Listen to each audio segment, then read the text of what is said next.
میری ایک بہن ہے سعدیہ، اس کی شادی کراچی میں ہوئی تھی۔ میں 9th کلاس میں پڑھتی تھی، پر میرا فگر اور قد کاٹ کسی 18 سال کے لڑکے جتنا تھا۔ قدرت نے حسن اور دل کھول کر دیا تھا۔ مجھے ابو جٹنی کے نام سے پکارتے تھے۔ میرے ہمسائے میں ابو کے دوست ریاض رہتے تھے، جن کے پاس میں ٹیوشن پڑھتی تھی۔ وہ اکیلے رہتے تھے، ان کی بیوی فوت ہو چکی تھی۔ وہ ایک گورنمنٹ ٹیچر تھے۔ وہ 1 جون کی سخت دوپہر تھی۔ ویسے میں شام کو جاتی تھی پڑھنے، پر پیپرز ہو رہے تھے اور مجھے تیاری کرنی تھی، تو میں اسکول سے آ کر کھانا کھا کر چل پڑی ٹیوشن پڑھنے۔ ریاض صاحب کے گھر کی بیل بجائی۔ کافی دیر تک کوئی نہیں نکلا۔ میں واپس جانے کے لیے مڑ رہی تھی تو دروازے کھلنے کی آواز آئی۔ سر ریاض نے دروازہ کھولا۔ سر کی آنکھیں سرخ ہو رہی تھیں۔ سر نے کپڑے بھی سونے والے پہنے تھے۔ انہوں نے بنیان اور دھوتی پہنی ہوئی تھی۔ مجھے شرمندگی ہوئی۔ میں نے سر کو نیند سے اٹھا دیا۔ میں نے کہا، سر آپ آرام کریں، میں شام کو آ جاؤں گی۔ سر نہیں، کوئی بات نہیں، آ جاؤ۔ میں اندر آ گئی۔ سر منہ ہاتھ دھوتے واش روم میں چلے گئے۔ میں اندر آ کر بیٹھ گئی اور کتابیں کھول لیں۔ تھوڑی دیر بعد سر بھی آ کر بیٹھ گئے۔ سر کی عمر تقریباً 45 سال کے لگ بھگ تھی۔ سر کا رنگ کالا تھا اور سر کا روب ایسا تھا، محلے کے چھوٹے بڑے سب سر سے ڈرتے تھے۔ سر جب ڈانٹتے تھے میں خود ڈر جاتی تھی، حالانکہ آج تک سر نے مارا نہیں تھا۔ میں نے سر اٹھا کر دیکھا تو سر اونگ رہے تھے۔ میں نے دل میں سوچا، سر میری وجہ سے ڈسٹرب ہو رہے ہیں۔ میری اتنی ہمت نہیں ہو رہی تھی کہ سر کو جگا سکوں۔ میں پھر سے کتابوں میں مگن ہو گئی۔ ایک سوال سمجھ نہیں آ رہا تھا۔ میں نے سوچا سر سے پوچھتی ہوں۔ میں نے کتاب سے سر اٹھایا، میرے اسان ختم ہو گئے۔ سر نیند میں تھے اور بے خیالی میں ان کی دھوتی سائڈ پر ہو گئی تھی اور دھوتی سے ایک موٹا تازہ کالا باہر نکلا ہوا تھا۔ میری سانس اوپر کا اوپر اور نیچے کا نیچے رہ گیا۔ میں نے جلدی سے نظریں دوبارہ کتاب پر جما لیں۔ میں نے زندگی میں پہلی بار کسی مرد کا دیکھا تھا۔ میرے دماغ میں وہی منظر چل رہا تھا۔ میں نے دوبارہ نظریں اٹھا کر دیکھا کہ شاید سر نے دھوتی صحیح کر لی ہو، اور وہاں ویسے ہی ان کا نظر آ رہا تھا۔ میں نے پھر نظریں جھکا لیں۔ پتہ نہیں کیسی کشمکش چل رہی تھی میرے اندر۔ میں چاہ کر بھی کتاب میں دھیان نہیں لگا پا رہی تھی۔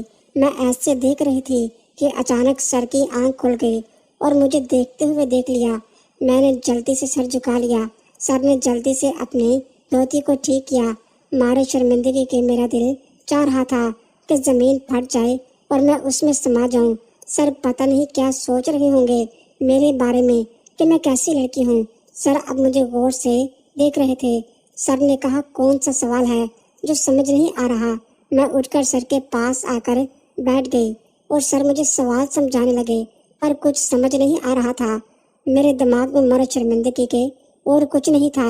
سر نے سوال سمجھا کر کہا، جاؤ جا کر سوال کر کے دکھاؤ۔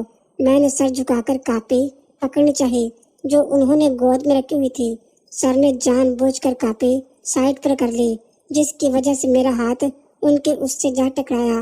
میں گھبرا کر ہاتھ پیچھے کرنے لگی تو سر نے میرا ہاتھ پکڑ لیا۔ گھبراہٹ کے مارے ایسا لگ رہا تھا گویا جسے میں جان ہی نہ ہو۔ سر نے مجھے پکڑ کر اپنے ساتھ لگا لیا اور میرے ہونٹوں پر کام کرنا شروع کر دیا۔ میں نے یہ کافی بار فلموں میں دیکھا تھا، پر کبھی سوچا نہیں تھا کہ کوئی مجھے ایسا کرے گا۔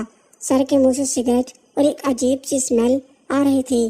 میں مکمل اس کے رحم و کرم پر تھی۔ میں گمسم سر کے اس پر ہاتھ رکھ کر خاموش بیٹھی تھی کہ کب مجھے سر چھوڑیں۔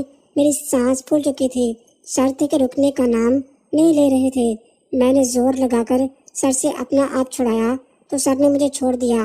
سر نے اپنا باہر نکال لیا تھا اور میری گردن کو پکڑ کر مجھے اس کی طرف دھکیلنا شروع کیا۔ میں نہیں سمجھی سر کیا کرنا چاہ رہے تھے۔ میں نے خود کو چھڑانے کی کوشش کرنے لگی، پر سر نے کہا، فوزیہ، اس کو منہ میں لو۔ میں ڈر گئی کہ ایک گندی چیز اس کو سر منہ میں لینے کا کہہ رہے ہیں۔ مجھے کچھ اور نہ سوجا۔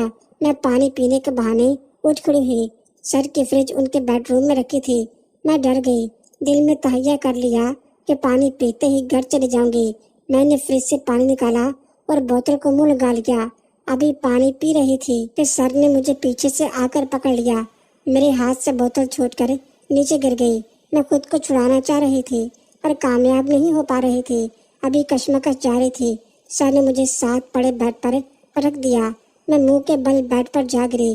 میں دیکھ نہیں پا رہی تھی سر کیا کرنے والے ہیں۔ میں پیٹ کے بل بیڈ پر لیٹی تھی۔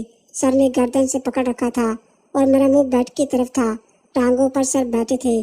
میں بالکل بے بس ہو چکی تھی۔ سر نے اپنا کام کرنا شروع کر دیا۔ میں سر کے نیچے ذبح کی ہوئی مرغی کی طرح پھڑپھڑا رہی تھی۔ سر کو میری